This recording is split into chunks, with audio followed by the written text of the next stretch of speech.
열왕기하 13장의 말씀을 보니까 오늘은 남유다가 아니라 북이스라엘, 사마리아라고도 이렇게 나와 있죠. 북이스라엘의 두 왕 여호아하스 그리고 그 아들 요아스의 삶이라고 해야 되나요? 그 일대기가 이렇게 기록이 되어 있고, 또 중간에는 엘리사, 엘리야의 뒤를 이어서 선지자의 사명을 감당했던 엘리사가 이제 죽은 거죠. 엘리사도 죽었다라는 얘기, 그리고 또 특별하게 그 뼈에 시체가 닿았는데 회상하는 얘기가 오늘 말씀에 기록이 되어 있습니다. 오늘 말씀을 통해서 한 세 가지 정도만 나눠보려고 하는데, 먼저 6절을 보면요, 이런 말씀이 있어요. 6절 우리 6절 다 같이 다시 한번 읽어볼까요? 6절입니다. 그들이 이스라엘에게 범죄하게 한 여로보암 집의 죄에서 떠나지 아니하고 그 안에서 따라 행하며 또 사마리아의 아사랴 목상을 그냥 두었더라. 정말 어이가 없죠. 어이가 없어요. 무슨 얘기냐면, 이 북이스라엘이요, 무엇 때문에 아람의 침략을 받았냐? 아람뿐만이 아니라 왜 이렇게 힘들었냐? 다른 게 아니거든요. 단과 베델에 세운 여로보암이 세웠던 거죠. 금송아지 그 우상을 숭배한 여로보암의 길로 행했기 때문에 이 북이스라엘에게 이런 어려움이 임했던 거거든요. 근데 그 앞에 부분을 보면 하나님께서 그럼에도 불구하고 자비를 베풀어 주셔서 그들을 구원해 주셔요. 그러면 당연히 어떻게 해야 됩니까? 하나님 앞에 감사해야 되고, 하나님이 기뻐하지 않는 것들을 제거해야 된단 말이에요. 그런데 그들이 제거하기는커녕 단과 베델에 있는 금송아지를 똑같이 섬겼을 뿐만이 아니라 추가로 뭐까지 만들어요? 아세라 목상까지 만들었다는 거예요. 여전히 죄 가운데 머물러 있었다는 거죠. 이게 어떻게 정상적인 사람들의 모습이냐는 거예요. 그렇게 은혜를 받았으면 최소한 은혜 받은 신용이라도 해야 되는 거잖아요. 근데 거기에 더해서 아세라 목상까지 만드니까 이들이 아람에 계속 침입을 받는 거, 또 멸망당하는 거는 나중에 북이스라엘 아수르에게 멸망당하지 않습니까? 당연한 수순이었다는 거죠. 근데 우리가 이런 모습들을 보면서 정말 이해하지 못하잖아요. 조금 전에 하나님이 구해주셨는데도 불구하고, 하나님이 구원을 베풀어 주셨는데도 불구하고 왜 금방 돌이키지? 돌이키는 게 아니라 오히려 더 우상을 만들고 우상을 더 섬기게 되지? 우리가 이해하지 못해요. 특별히 지금 열왕기하 말씀이지만 사사기 말씀은 더 그렇지 않습니까? 사사기 말씀은 사사기의 그 톱니바퀴라고 해서 늘 돌아가는 거잖아요. 죄짓고 부르짖고 구원해 주니까 하나님을 찾다가 또 죄짓고. 예전에 성경 통독을 하는데 한 번에 이렇게 쭉, 그러니까 일주일 동안 하는 거니까요. 일주일 동안 하는데 그때 처음부터 끝까지 하는 거니까요. 이 청소년들은요, 특별히 이 사사기 한 번도 통독을 해보지 않은 친구들이 사사기 말씀을 보면서 이게 계속 반복이 되잖아요. 그러니까 자기들도 그냥 자연스럽게 나온 것 같아요. 뭐라고 하냐면 또 이러더라고요. 또 이래요. 무슨 얘기겠습니까? 아니, 자기들이 생각할 때는 이제는 좀 돌이켜야 되는데 또 하나님 구원받았다고 또 하나님을 배반하고 또 배반하고, 이게 한두 번이 아니잖아요. 성경을 보면서 우리도 그렇게 이야기를 한다는 거예요. 그런데 정작 우리의 삶은 어떠냐는 거예요. 우리 자신을 한번 보자는 거죠. 여기에 말씀에 나와 있는 또 사사기에 나와 있는 그 시대의 사람들과 다르지 않는다는 거예요. 겉으로 우리가 우상을 숭배하지 않을 뿐이지 우리도요, 놀라운 은혜와 구원을 받은 사람들 아니겠습니까? 이때는요, 예수님이 대신 죽지도 않았어요. 그렇잖아요. 예수님이 오지도 않았잖아요. 근데 지금은 하나님의 하나밖에 없는 아들, 그 예수님이 우리를 위해서 십자가 못 박혀 죽으셨다는 사실을 우리는 믿어요. 믿으니까 지금 교회 나오는 거 아니겠습니까? 이 새벽 시간에 나와서 말씀을 듣는 거 아니겠어요? 근데 우리의 삶 가운데는 그런 모습이 없냐는 말이에요. 그 구원을 생각하면 늘 감사해야 되고, 그렇지 않습니까? 늘 기뻐해야 되고, 성경에 나와 있는 것처럼 항상 기뻐하고 쉬지 말고 기도하고 범사에 감사해야 되는데 우리의 모습은 그러냐는 거예요. 똑같다는 거죠, 어떻게 보면. 눈에 보이는 우상만 없을 뿐이지, 아세라 목상을 만들지 않았을 뿐이지, 우리도요, 잘 생각하면 이들과 똑같은 삶을 살고 있다는 거예요. 그러면 어떻게 하면 우리가 그런 죄 가운데 빠지지 않겠냐는 거예요. 다른 게 없더라고요. 늘 교회 다니는 사람들에게 늘 이야기하지만 기도와 말씀밖에 없다는 거예요. 우리가 하나님 앞에 바로 설 수 있는 것, 항상 기뻐하고 또 쉬지 말고 기도하라고 나오는 것처럼 우리가 어떻게 그렇게 살 수 있냐? 기도와 말씀밖에 없다는 거예요. 우리의 삶 가운데에서요, 이 기도의 자리, 또 말씀을 보는 자리를요, 빼앗기지 않으셨으면 좋겠어요. 그래야지 우리가 그 상황 가운데에서 이길 수 있는 힘이 생기는 거고, 또 제 가운데 빠지지 않게 되는 그런 기회가 우리에게 오는 거죠. 오늘 말씀 가운데 기도와 말씀 이야기 나오지 않지만 우리가 기도와 말씀으로 늘 하나님 앞에 온전한 모습으로, 아니 은혜를 갖는 자의 모습으로 살아갈 수 있는 우리가 되었으면 좋겠어요. 연결되는 말씀일 것 같기도 한데 그 다음으로 15절, 19절 말씀을 보면 엘리사의 죽음에 대해서 이야기가 나오거든요. 엘리사가 이제 마지막 사역을 하는 내용인데 자신의 병문안을 요아스 왕이 오지 않습니까? 그러니까 엘리사가 뭐라고 얘기해요? 활을 등편으로 쏘게 해요. 아람을 치는 거라는 거죠. 또 화살로 땅을 치게 해서 아람에 대한 이스라엘 그 승리를 예언해요. 지금 요아스가 엘리사에게 뭘 왔다고요? 병문안을 왔단 말이에요. 이제 죽을 때가 얼마 되지 않았어요. 이제 거의 임종을 앞에 두고 있는 거죠. 이때의 나이가 한 80세 이상이 되었을 거다라고 이야기를 해요. 엘리사는 지금 요아스 얘기가 나왔지만 그 앞에 요아스의 아버지 여호아하스 그리고 예후 이 왕조를 만들게 한, 어떻게 보면 선지자잖아요. 어떻게 보면 그 만들게 한 선지자란 말이에요. 무슨 얘기냐면 이 엘리사가 선지자를 보내서 자기의 그 선지자 중에 한 명을 보내서 예후에게 기름을 부어서 북이스라엘의 왕이 되게 한 거 아니겠습니까? 그리고 또 돕고 있고, 네. 이제 노안이 들어서 이제 병이 나서 죽어가는 상황에 있단 말이에요. 그런데도 마지막까지 지금 엘리사가 생각하는 건 뭐냐면 이 북이스라엘의 아니란 말이에요. 북이스라엘이 아람과의 싸움에서 이기길 원했고 또 승리하길 원했고 또 하나님께서 맡겨주셨으니까 그 사명을 마지막까지 그 요아스에게 그 사명을 이야기하고 있단 말이에요. 자기의 사명을 다하고 있다는 거죠. 이제 좀 있으면 죽는단 말이에요. 임종을 앞에 두고 있는데도 자신의 직무에 대해서요 게을리하지 않았다는 거예요. 하나님께서 맡겨주신 사명을 죽음이 앞서 있는데도, 죽음이 눈앞에 있는데도 그 사명을 감당하고 있다는 거죠.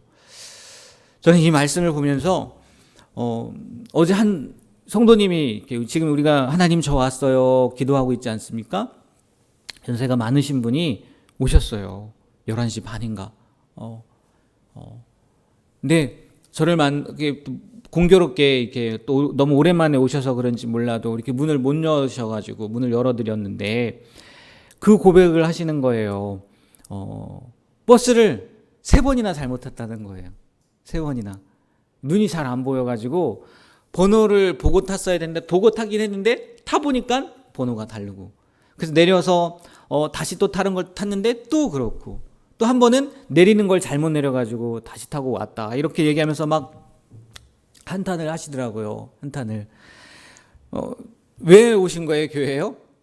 기도하러 오신 거예요. 어떻게 이게 광고 때 들으셨는지 아니면 속장님이 잘 이야기를 해주셨는지는 잘 모르겠는데 그 모습을 보면서 한편으로는 집에서 그냥 쉬셔도 되는데 이런 생각이 들면서 한편으로는 너무나 감사하더라고요. 너무나. 그래도 걸을 수 있으니까 교회 와서 기도라도 한번 해야지 라는 마음을 가지고 오신 거잖아요. 그 모습이 오늘 이 말씀을 준비하면서 생각이 나더라고요. 여러분, 제가 예전에도 말씀드렸던 것 같아요.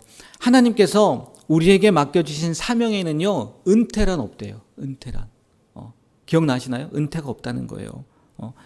우리가 숨이 멎는 그 순간까지요, 그 사명에 충성을 다해야 합니다. 라고 이야기를 해요.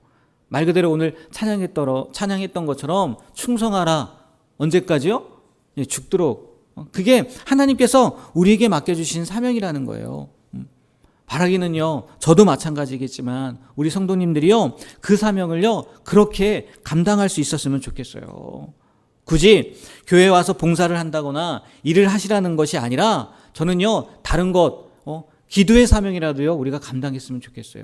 얼마나 감사합니까? 조금 전에도 기도와 말씀 얘기했지만 그것과는 조금 다른 거겠죠. 연세도 있고 건강도 예전과 같지 않지만 또 교회에 자주 올 수 없어요. 또 교회에 오려고 하니까 그런 실수도 있어요. 하지만 어디에 있든지 우리가 확실히 할 수 있는 사명이 뭐냐면요, 정말 그 기도의 사명은 감당할 수 있잖아요. 내가 무엇을 할 수 있을까? 나는 아무것도 할 수 없어. 가 아니라 그 기도의 사명이라도 잘 감당함으로 말미암아 정말 엘리사가 죽을 때까지 하나님께서 맡겨주신 사명을 감당했던 것처럼 우리도요, 우리에게 맡겨주신 사명을요, 잘 감당할 수 있었으면 좋겠어요. 다른 게 아니라 뭐라고요? 기도의 사명이라도. 그래서 찬양했던 것처럼 하나님, 제가 죽을 때까지 충성했습니다 라고 이렇게 고백할 수 있는 우리의 신앙이 되었으면 좋겠습니다. 마지막으로 하나만 더 말씀을 드리면 20절 21절 말씀을 보면 그 장사하는 사람들이 장례를 치르다가 이 모압의 도적대들이 오니까 이게 얼마나 놀랐는지 그 시체를 엘리사의 모실에 그냥 던졌다고 얘기를 해요. 던지고 도망갔죠. 근데 그 엘리사의 뼈에 닿은 시신이 회생하는 그 사건이 기록되어 있지 않습니까? 믿기 어렵지만 성경에 분명히 기록되어 있는 사실이에요. 물론 이것은요, 이런 의미가 있다고 얘기를 하더라고요. 엘리사의 뼈를 통해서도 하나님께서 일하신다는 것을 보여주는 말씀이고, 궁극적으로 이 말씀이 우리에게 보여주고자 하는 것은 이 주변 국가들의 이렇게 침략을 받지 않습니까? 아람왕, 아까 나왔잖아요. 아람왕 얘기 나왔잖아요. 또 베나다까지 이어지지 않습니까? 하살에 이어서 베나다까지 이어지는데, 이 주변 국가들의 침략을 받아서 지금 이스라엘의 상태가 마치 시체와 같다는 거예요. 무기력해진 상태라는 거죠.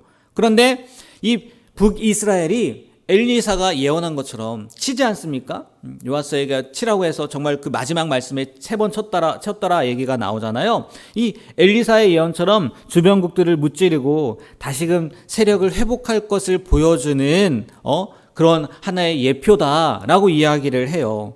그런데 여기서 우리가 꼭 생각해 봐야 되는 것은 뭐냐면, 이 죽은 자의 부활은요, 성경이 증거하고 있는 명백한 진리라는 거예요. 그렇지 않습니까? 죽은 자의 부활은 틀림없는 사실이라는 거예요. 그리고 우리는 그 부활을 믿고 사는 사람들이라는 거죠. 아멘이지 않습니까? 네, 이제 조금 있으면 내일 모레인가요? 내일 모레 글피죠. 부활주일이에요. 부활주일이 뭔데요? 예수님이 다시 사심을 기념하는 날이지 않습니까? 정말 우리에게는요, 부활이 있다는 거예요. 물론 여기서 말씀하시는 회생과는 다르죠.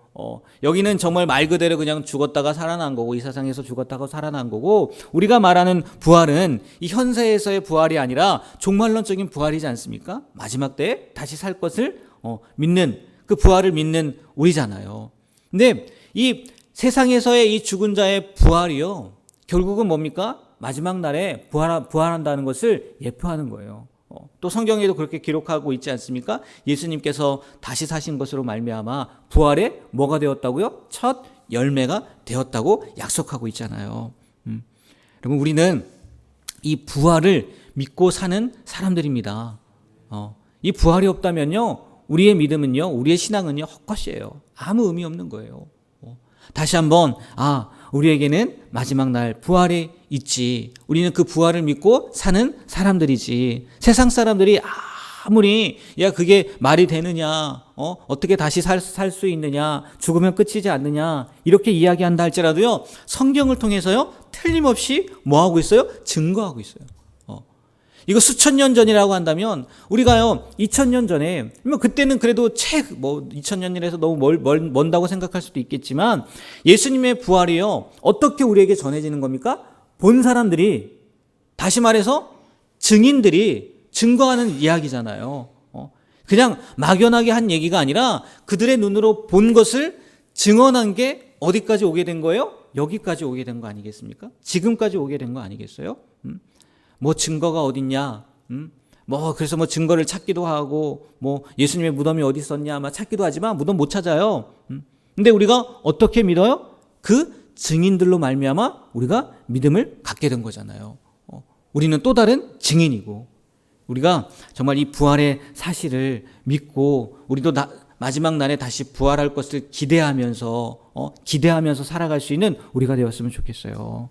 그리고 정말 그 부활을 믿는 자의 모습으로서 이 땅 가운데에서도 조금 전에 말씀드렸던 것처럼 우리에게 맡겨주신 사명을 잘 감당하는 우리 모두가 되길 주님의 이름으로 부탁드립니다. 기도하겠습니다. 하나님, 정말 우리에게 많은 사명들을 맡겨주셨습니다. 하나님, 그 사명이 무엇이 되었든지 간에 기쁨으로 또 감사함으로 감당할 수 있도록 도와주시고, 엘리사가 마지막 순간까지 하나님께서 맡겨주신 사명을 감당했던 그것을 우리도 본받게 되길 소망합니다. 엘리사처럼 일할 수 없다 할지라도, 그런 사명을 감당할 수 없다 할지라도 우리에게 맡겨주신 귀한 사명, 특별히 이 기도의 사명을 죽기까지 우리가 감당할 수 있도록 도와주시고, 그 기도로 말미암아 우리의 영만 살아나는 것이 아니라 정말 이 나라도, 이 민족도, 우리의 가정도, 또 우리의 교회도 살아나는 것을 볼 수 있는 그런 귀한 우리의 기도의 능력이 될 수 있도록 하나님 붙잡아 주시옵소서. 또 하나님, 우리는 부활을 믿는 사람들입니다. 하나님, 이 세상이 끝이 아니라 정말 영원한 하늘나라가 있다는 것을 기억하고, 이 땅 가운데에서 하나님께서 주신 일들에 대해서 최선을 다하며 충성을 다하며 그 부활을 기대하며 살아가는 우리가 되게 하여 주시옵소서. 예수님의 이름으로 기도합니다. 아멘.